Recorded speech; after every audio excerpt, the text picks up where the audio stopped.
'Muddala Ashok తేజకి' national award ఎందుకిచ్చారు? అవును. వెన ఆ award వెనక్కి తీసుకోవాలి తీసుకోండి అనే అని ప్రతిపాదన కూడా వెళ్ళింది. ప్రతిపాదన కాదు.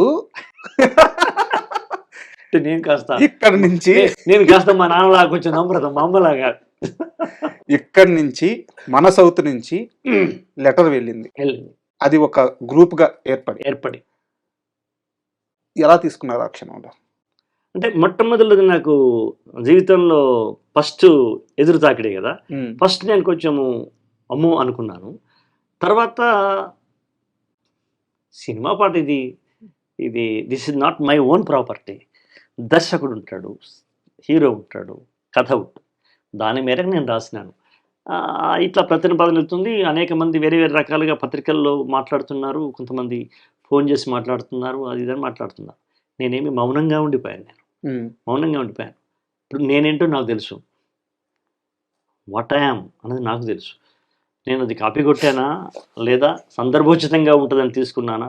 అప్పుడు వాళ్ళందరికీ జవాబు చెప్పాను నేను. అదే జవాబు చెప్పాను. దేవుడు చేసిన మనుషుల్లో శ్రీశ్రీ గారే గురుగాడ వాక్యం తీసుకొని మొదలుపెట్టినారు. ఆయన వాక్యం తీసుకోవడానికి నాకెందుకు హక్కు లేదు? ఆయన ఇంకా గురజాడ గారు చనిపోయినారు.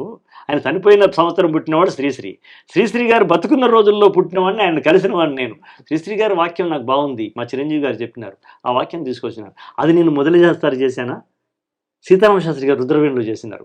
అదేం మళ్ళీ చేయమన్నారు, చేశాను నేను. నాది తప్పు ఎందుకు వెళ్తుంది అనేది నా ఒక సబర్షన్. అప్పుడు ఇంకా ఇన్ని ఛానల్స్ లేవయ్యాయి. అప్పుడు టీవీలు తక్కువ ఉన్నాయి. తర్వాత ఏదో చెప్పాము. నాకు సపోర్ట్గా నారాయణ రెడ్డి గారు మాట్లాడారు. విఏకే రంగారావు గారు ఉన్నారు ఒక ఆయన కూడా మాట్లాడారు. నారాయణ రెడ్డి గారు మేరు పర్వతమే మీ పక్కన ఉంటే ఇంకెవరేం చేస్తారు? ఆయన నారాయణ రెడ్డి గారు ఏమన్నారు తెలుసా? శ్రీశ్రీ పల్లవి అనేది